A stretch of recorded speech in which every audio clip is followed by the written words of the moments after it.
Hi there, it's Violetta Donowa with Notice at Therapy Michigan.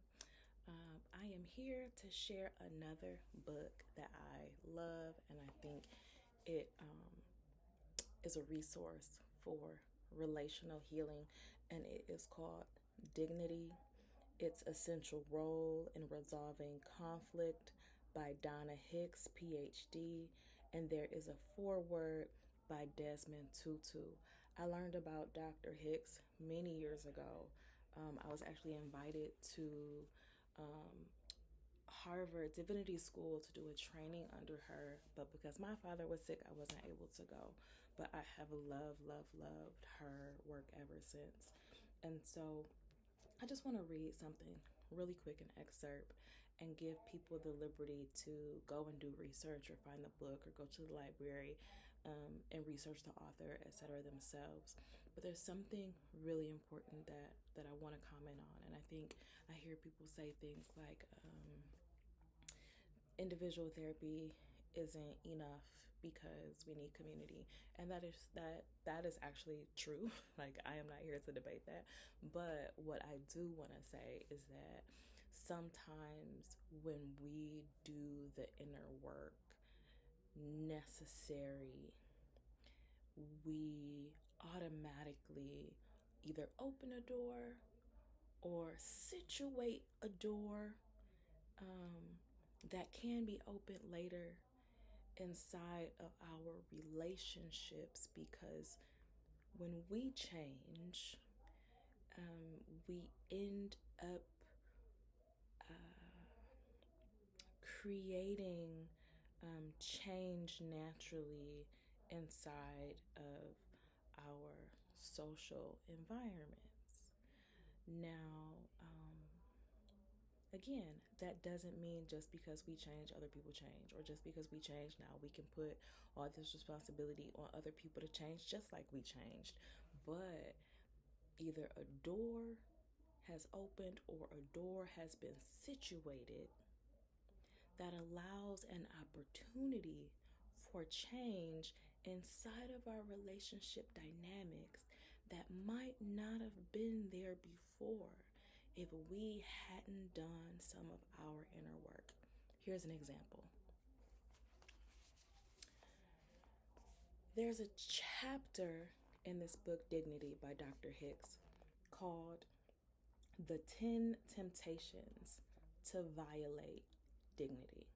I'll do another video on how she describes dignity, like what is the definition of dignity that she's using. But right now, I want to hone in on something that feels important.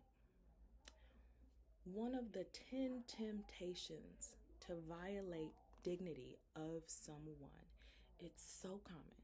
It's so common, it's probably not even recognizable in some of our day-to-day conversations. One of these 10 temptations that she says is engaging in false intimacy and demeaning gossip. Meaning, sometimes we might engage in gossip as a point of connection. We now feel close. We are like laughing and sharing happy hormones around whatever thing that is on one side giving us a bit of laughter, but then on the other side, kind of giving us a bit of the ick, right? And so let me just read what she says verbatim. So, engaging in false intimacy and demeaning gossip. Beware of the tendency to connect to others by gossiping in a demeaning way. Being critical and judgmental about others when they are not present is harmful and undignified. If you want to create intimacy with another, because we're social beings, that's important to human beings. If you want to create intimacy with another, speak the truth about yourself, about what is happening in your inner world, and invite the other person to do the same. I'll read that again. Beware of the tendency to connect by gossiping about others in a demeaning way. Being critical and judgmental about others when they're not present is harmful and undignified.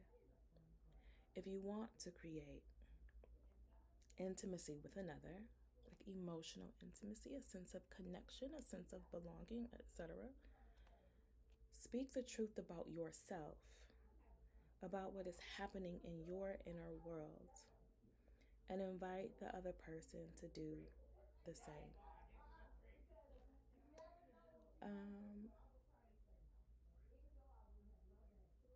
What are your thoughts? Do you agree? Do you disagree? Does anything kind of like shimmer for you around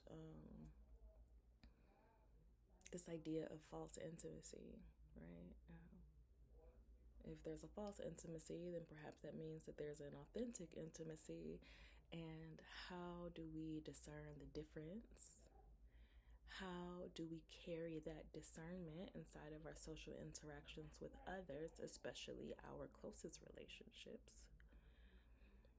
How do we carry this into our workplaces? How do we create a sense of community and or safety, or how do we create an environment of hostility in our homes and or workplaces and or spiritual environments by gossip? Something to think about. But I think you'd be surprised how many people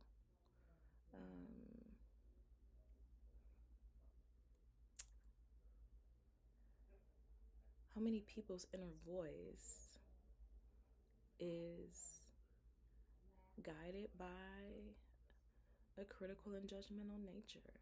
Do we need more of that or do we need less of that? What's our role? What's our accountability to ensuring that the intimacy that we seek is in right relationship with dignity?